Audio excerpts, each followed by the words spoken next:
우리가 이 시간에는 함께 인사하도록 하겠습니다. 예수님께서 부활하셨습니다.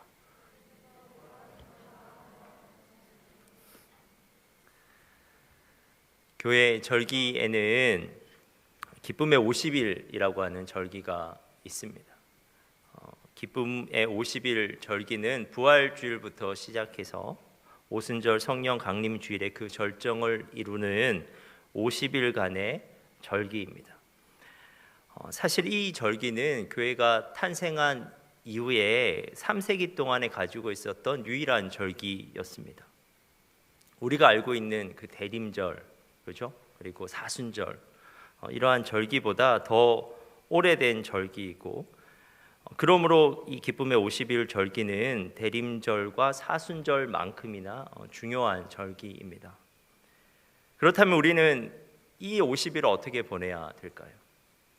이 기간 동안 우리가 할 일은 간단한데요. 그것은 예수님께서 부활하셨다는 사실과 그 의미를 떠올리면서 기쁨과 승리의 기분을 만끽하는 것입니다. 우리가 이 공동체 안에서 함께 즐거워하면 되는 것입니다. 사랑하는 청년 여러분, 여러분은 부활을 믿으십니까? 예수님의 다시 살아나심을 믿으십니까? 우리가 그것을 믿기 때문에 오늘도 우리가 사도신경으로 그 믿음을 고백했습니다. 우리는 진실로 예수 그리스도의 부활, 예수님의 다시 살아나심을 믿습니다.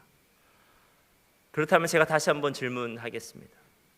여러분, 그렇다면 부활은 여러분에게 어떠한 의미가 있습니까? 우리는 왜 이 부활을 기뻐해야만 하는 것입니까? 우리는 십자가의 의미는 너무나 잘 알고 있습니다. 하나님이 세상을 이처럼 사랑하셔서 독생자를 보내주셨습니다. 십자가는 그 독생자 예수님이 우리의 죄를 대신하여 돌아가신 대속적 죽음이요, 우리의 죄가 용서되고 우리가 하나님 앞에서 의롭다 하심을 받게 되는 유일무이한 근거입니다.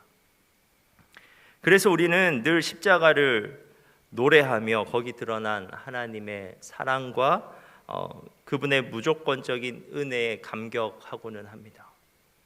하지만 부활은 조금 다릅니다. 우리는 부활을 잘 노래하지는 않습니다. 부활절 찬송은 사실 그 주간만 우리가 부르게 됩니다. 십자가에 대한 찬송은 언제나 인기 만점이지만 부활절 찬송은 한 주만 지나도 마치 한여름에 부르는 그 성탄 노래처럼 어색하기만 합니다. 그리고 무엇보다도 우리는 우리의 구원을 위해 왜 부활이 있어야 하는지를 잘 설명해 내질 못합니다. 십자가의 의미는 분명한데 부활의 신약적 의미가 무엇이냐고 묻는 사람이 적지가 않습니다. 모든 중요한 일은 십자가에서 다 이루어졌고 며칠 뒤 발생한 부활은 그저 그 십자가의 중대함을 확인하는 하나의 절차에 불과하다고 생각할 수도 있습니다. 하지만 여러분, 그렇지 않습니다. 교회가 선포한 최초의 복음 속에서 부활은 십자가만큼이나, 아니 어떤 면에서는 십자가보다도 더 중요한 복음의 주제였습니다. 부활로 말미암아 흩어졌던 믿음의 공동체가 다시 모이기 시작했어요. 부활로 말미암아 복음이 마침내 선포되기 시작했습니다. 사도들이 최초의 복음의 현장에서 자기를 누구라고 소개하고 있냐면 부활의 증인이라고 자신들을 소개하고 있습니다. 사도행전 3장 14절 15절입니다. 너희가 거룩하고 의로운 일을 거부하고 도리어 살인한 사람을 놓아 주기를 구하고 생명의 주를 죽였노라. 그러나 하나님이 죽은 자 가운데서 그를 살리셨으니 우리가 그 일의 증인이라. 이것이 사도 베드로가 선포한 최초의 복음의 내용이었습니다. 그들이 목숨을 걸고 복음을 전파한 이유, 바로 그것은 그들이 진짜 살아나신 예수님을 보았기 때문입니다. 바로 그들이 정말 부활의 증인이었기 때문입니다.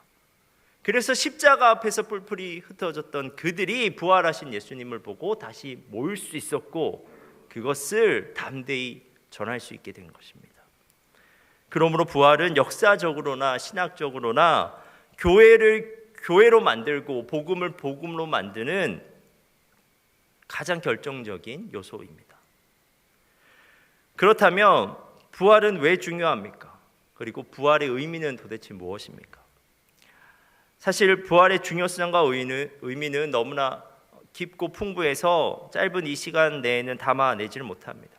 그러나 우리는 오늘 본문을 통해서 그 중요성의 단면만 살펴보고자 합니다. 그런데 그 하나의 단면만으로도 우리에게는 충분한 복음이 됩니다. 오늘 본문에는 7명의 제자가 나옵니다. 베드로, 도마, 나다나엘, 그리고 야곱과 요한, 그리고 또 다른 두 제자, 이렇게 7명이 등장합니다. 근데 요한복음 20장을 보면, 그러니까 오늘 본문의 그 앞 본문을 보면 그들은 이미 예루살렘에서 부활하신 예수님을 목격한 적이 있었습니다. 그들은 예수님이 돌아가신 지 3일째 되던 날 새벽에 비어있는 무덤을 봤고, 그리고 그 저녁에 두려워서 모여 있었고 문을 꽉 잠그고 있었습니다. 그런데 그 잠겨진 문을 넘어서 예수님이 그들을 찾아오셨고 그들은 부활하신 예수님을 만나게 됩니다. 그때 그들은 예수님의 음성을 직접 들었습니다.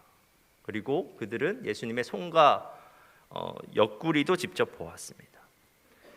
그래서 그들은 그때 그들 앞에 나타나신 예수님을 보고 얼마나 기뻐했는지 모릅니다.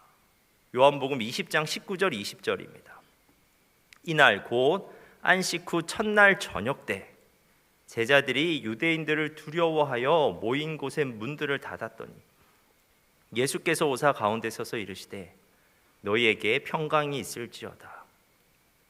이 말씀을 하시고 손과 옆구리를 보이시니 제자들이 주를 보고 기뻐하더라. 그런데 그렇게 부활하신 예수님을 만나고 기뻐하였던 그들이 지금은, 그러니까 요한복음 21장에서는 지금 어디에 있습니까? 그리고 지금 그들이 무엇을 하고 있습니까? 그들은 지금 디베랴 호스, 다른 말로 갈릴리 바다에 와 있습니다. 그리고 그들은 지금 물고기를 잡고 있습니다. 어느 날 베드로가 갑자기 말했습니다. 나는 오늘 밤 고기를 잡으러 가야겠다. 그러자 다른 6명의 제자도 이구동성으로 호응했습니다. 우리도 함께 가자. 그래서 이 7명의 제자는 물고기를 잡겠다고 밤중에 바다로 나갔습니다. 그렇다면 그들은 예수님의 부활을 목격했음에도 불구하고 왜 다시 물고기 잡을 생각을 했을까? 왜 다시 그들의 본업으로 돌아가려고 생각했을까? 당연히 지극히 현실적인 문제였죠. 예수님이 없는 그들에게 당장 닥친 현실적인 문제는 먹고 사는 문제였습니다. 예수님이 부활하셨습니다. 예수님은 그분이 말씀하신 대로 부활하셨습니다. 다시 살아나셨습니다. 그것은 너무나도 영광스러운 모습이었습니다. 그러나 그렇게 다시 살아나신 예수님은 제자들 곁에 항상 계시지 않으셨습니다. 예전에는 예수님이 그 제자들과 함께 계시고 그들의 이야기도 들어주셨고 자기들의 어려움을 해결해 주실 수 있으셨지만 이제 예수님은 언제 오실지 모르는 겁니다. 그러므로 그들은 이제부터 먹는 문제를 스스로 해결하고자 했습니다. 그들에게 예수님이 살아나신 그 부활의 현실과 그들이 살아내야 하는 일상적 현실은 아무 상관이 없는 것처럼 여겨졌습니다. 그래서 그들은 당연하다는 듯이 다시 고향으로 돌아갔고 배를 타고 물고기를 잡으러 나갔습니다. 그러나 유감스럽게도 그날 물고기는 한 마리도 안 잡혔습니다. 그런데 그때 밤새도록 물고기를 잡고 조업이 끝날 무렵 새벽녘에 부활하신 예수님이 그들에게 다시 나타나셨습니다. 그리고 해안가에서 큰 소리로 물어보셨어요. 물고기를 좀 잡으셨습니까? 라고 물어보셨습니다. 제자들은 질문하시는 분이 예수님인지 몰라서 퉁명스럽게 대답했습니다. 한 마리도 못 잡았습니다. 예수님이 그들에게 다시 말씀하셨습니다. 그물을 배 오른편에 한번 던져보십시오. 거기에 물고기가 많을 겁니다. 이에 제자들은 이것이 마지막 그물질이라고 생각하고 배 오른편에 그물을 던졌습니다. 그런데 그들은 도저히 들어 올리지 못할 정도의 물고기가 잡혔음을 알게 됩니다. 그리고 그들은 그렇게 말씀하시는 분이 바로 부활하신 예수님임을 직감적으로 알게 됩니다. 왜냐하면 이와 비슷한 경험이 예전에도 있었거든요. 제자들은 예수님이 오셨다는 것을 깨닫자 배를 돌려서 급히 이제 바닷가로 오기 시작합니다. 특별히 베드로는 급한 마음에 아예 배에서 뛰어내려서 헤엄쳐서 바닷가로 나왔습니다. 그렇게 제자들은 해안가에 도착을 했습니다. 그런데 우리가 이 장면을 한번 상상하면서 들었으면 좋겠는데요. 해변가 바닷가에 도착해 보니 거기에 숯불이 피어져 있었어요. 그리고 예수님이 그 위에 떡과 물고기를 굽고 계셨습니다. 부활하신 예수님이. 그리고 제자들이 이렇게 도착을 하니까 예수님이 그 베드로에게 그 잡은 물고기를 더 가지고 오라고 하십니다. 그래서 숯불에 더 물고기를 올려놓고 많이 구워주셨습니다. 그리고 준비가 다 되자 예수님은 제자들을 향해서 말씀하셨습니다. 12절입니다. 와서 조반을 먹으라. 이것을 부드럽게 번역하면 얘들아 아침이 준비되었단다. 우리 함께 식사하자꾸나. 사랑하는 여러분, 여러분은 부활을 믿으십니까? 그렇다면 그 믿음의 내용이 무엇입니까? 예수님이 죽은 자 가운데서 다시 살아나셨음을 진정 믿으십니까? 그리고 예수님을 살리신 그 영광스러운 능력이 여러분의 죽을 몸 또한 살리신다는 것을 믿으십니까? 우리가 이것을 믿는다고 고백을 했죠. 그런데 우리가 하나 더 있습니다. 예수님의 부활은 미래의 우리의 부활의 근거가 되기도 하지만 이 부활의 능력은 현재 우리에게 새로운 삶의 능력으로 역사한다는 것입니다. 부활하신 예수님은 여전히 믿는 자들의 삶 속에 친히 찾아오시고 그들을 인도하시는 분입니다. 부활하신 예수님은 오늘 본문에서 바닷가에 서서 제자들을 지켜보시던 분이었고 너희에게 물고기가 있느냐라고 물어보시는 분이었고 그물을 배 오른편에 던지라고 말씀하셔서 그들의 빈 그물을 채워주시는 분이었고 그리고 와서 조반을 먹으라고 하시면서 밤새도록 일하느라 배고픈 제자들을 먹이시는 분이셨습니다. 제자들은 부활로 말미암아 예수님이 자신들을 떠나갔다고 생각하셨습니다. 하지만 예수님은 부활로 말미암아 제자들을 더욱 찾아가셨습니다. 오히려 가장 적절한 때와 가장 적절한 장소에 그들을 찾아가기 시작하셨습니다. 이러한 부활하신 예수님의 찾아오심은 제자들에게 강력한 메시지를 주는 거예요. 부활하신 예수님 식사 안 하셔도 됩니다. 그런데 그분이 제자들을 위해서 식사를 차려주셨다고요. 떡을 구워주셨고 생선을 구워주셨어요. 그리고 함께 먹자고 초청하셨다고요. 이것은 메시지가 있는 행동이고 상징성이 가득한 행동입니다. 사실 예수님의 찾아오신 것의 그 목적, 그 예수님의 찾아오심의 방점은 식사 후에 베드로를 소명의 자리로 부르는 것이었습니다. 요한복음 21장 15절입니다. 그들이 조반 먹은 후에 예수께서 시몬 베드로에게 이르시되 요한의 아들 시몬아 네가 이 사람들보다 나를 더 사랑하느냐 하시니 이르되 주님 그러하나이다. 내가 주님을 사랑하는 줄 주님께서 아시나이다.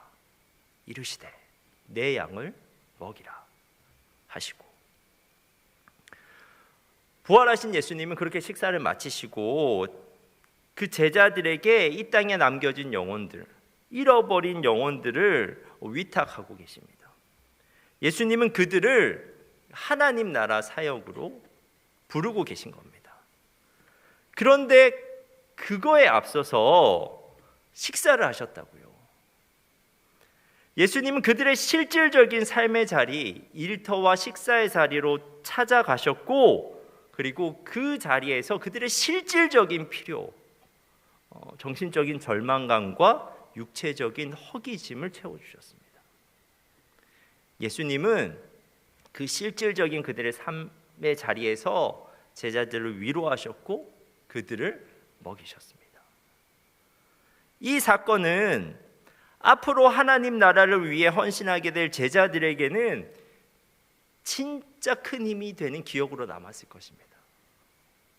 제자들이 두고두고 이 장면을 그들의 사역의 현장에서 떠올렸을 거예요. 부활하신 예수님은 이 사건으로 알려주고 싶으셨어요.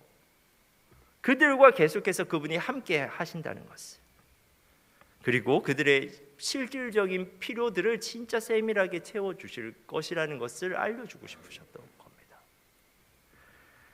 그런데 여러분, 그 부활하신 예수님이 갈릴리 호수로 제자들을 찾아가신 것 같이 오늘날 우리의 일상으로 우리를 찾아오십니다. 여러분의 일상으로 여러분을 찾아가신다고요. 이것이 기독교 신앙의 진수입니다.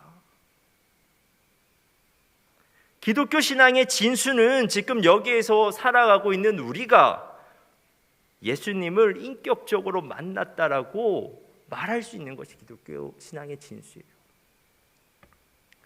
부활하시고 승천하신 예수님은 이제 영원히 우리 곁을 떠나가신 것 같지만 오히려 더욱 우리를 찾아오십니다. 시간과 공간을 초월해서 가장 적절한 때에 가장 적절한 곳에 우리를 찾아오십니다.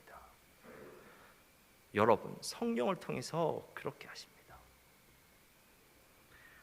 처음에는 제자들이 그러했던 것처럼 우리가 예수님을 알아보지 못할 때가 많습니다. 신앙적으로 현실적으로 절망하고 있을 때 말씀을 통해 내 마음 깊은 곳에 들려오는 따뜻한 음성이 주님의 음성인지 모를 때가 있습니다. 하나님의 뜻대로 살아가는 것이 너무나 힘들어서 엎드려 기도할 때 내 뺨을 타고 흘러내리는 그 눈물이 예수님의 눈물인 줄 잘 모릅니다. 궁핍하고 절박할 때 나의 손에 꼭 필요한 것을 전달해 주는 그 이웃의 손길이 주님의 손길임을 모를 때도 있습니다. 하지만 여러분, 성령을 통해서 주님께서 우리에게 그 순간마다 임재하시는 것입니다.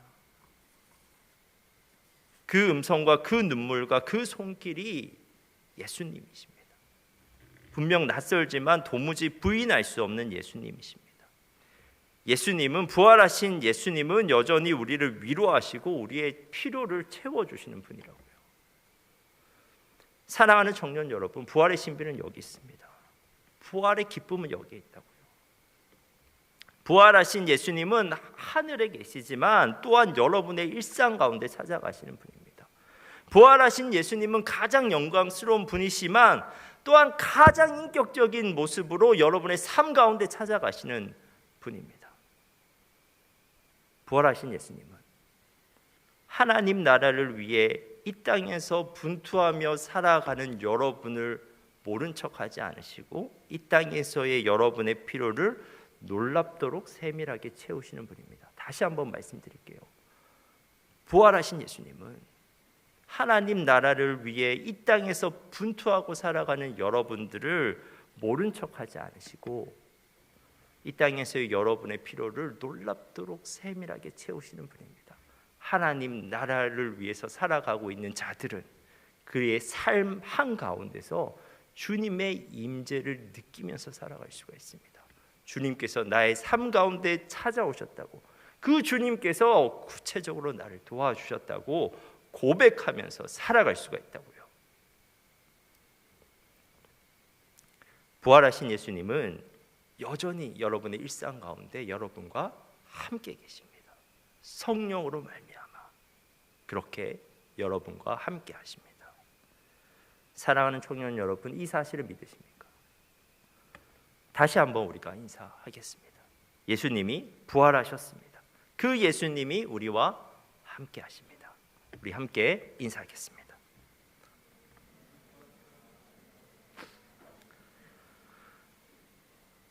제가 기도하도록 하겠습니다. 하나님, 우리가 부활의 의미를 깊이 깨달아, 그리고 우리가 부활의 현실을 깊이 경험하여 부활의 진정한 기쁨을 누리게 하옵소서. 부활절인 오늘만 그 기쁨을 누리는 것이 아니라 우리의 일상에서 그 기쁨을 누리게 하옵소서. 예수님의 이름으로 기도합니다.